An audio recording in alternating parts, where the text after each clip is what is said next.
There's nothing like being at sea. The sound of the waves against the ship, the way the metal cuts through water like floating on silk and gliding like an angel.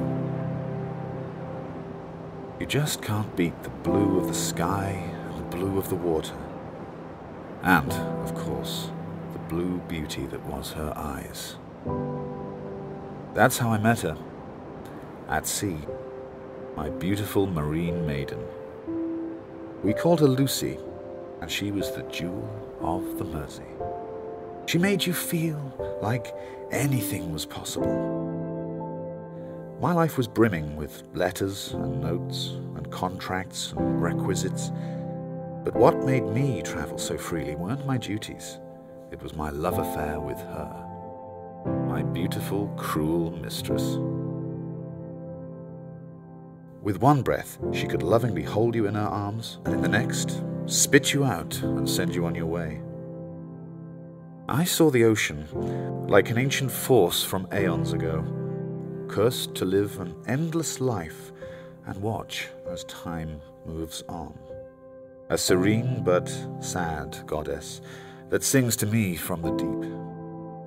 I used to wonder how many lovers she had had in her great time of being, but right now, she had bewitched me.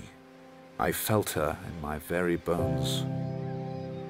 We were on the same plane, me and her. Two strangers, two dizzy dreamers, brought together in a dark and desperate time.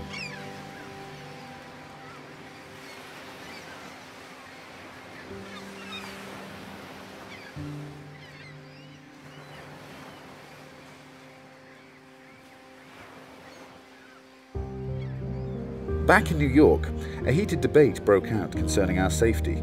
The waters around Britain had been declared a war zone, and many passengers were privy to rumour and superstition. My voice was bold back then, scoffing at any remark of German attack.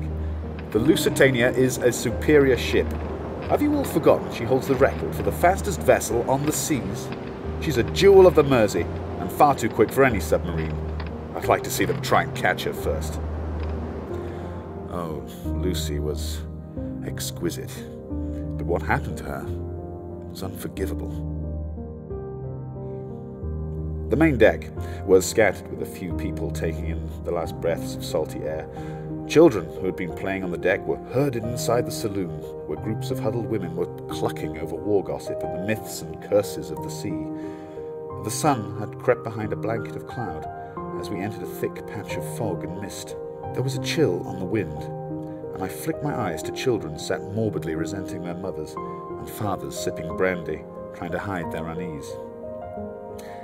I hated the way people scorned Lucy and the sea. She had never let us down before, and it felt like I alone trusted them both to guide us home. But this war was going to change things, and it meant the world would never be the same again. I could only watch with dread, as more and more crew seemed to gather on deck. The saloon grew restless, and babies cried, sensing the tension. Lucy was advancing at such a slow speed. I cannot describe it. It was nothing like her normal prowess. She seemed cautious, creeping in the mist, unsure of her surroundings. I had never witnessed her like this, and I dragged myself to my seat, pale and distracted. We sat like this, quietly together, as babies moaned and families prayed for the shore to come. I felt like I held Lucy in my arms, and she let me.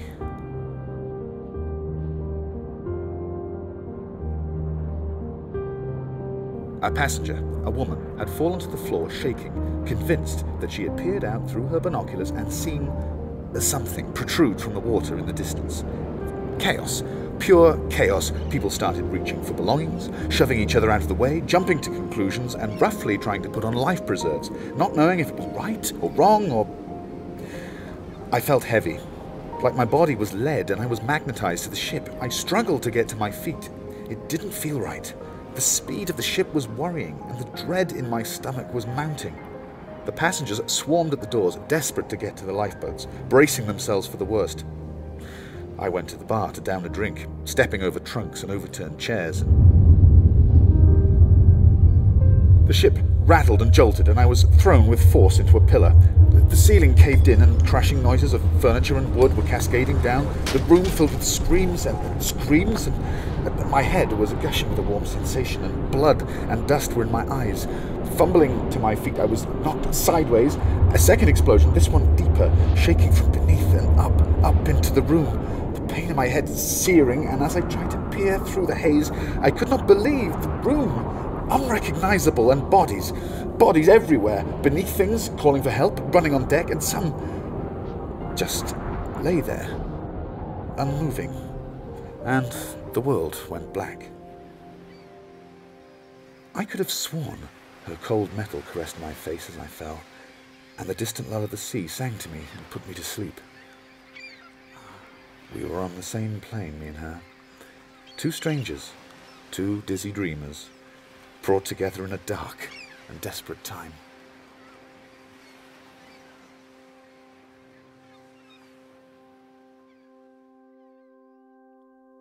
In Goodbye Lucy by Chelsea Bassnett, Henry was played by Edward Barry. Goodbye Lucy was produced by the Theatre in the Rough Festival, with support from the National Lottery through the Heritage Lottery Fund.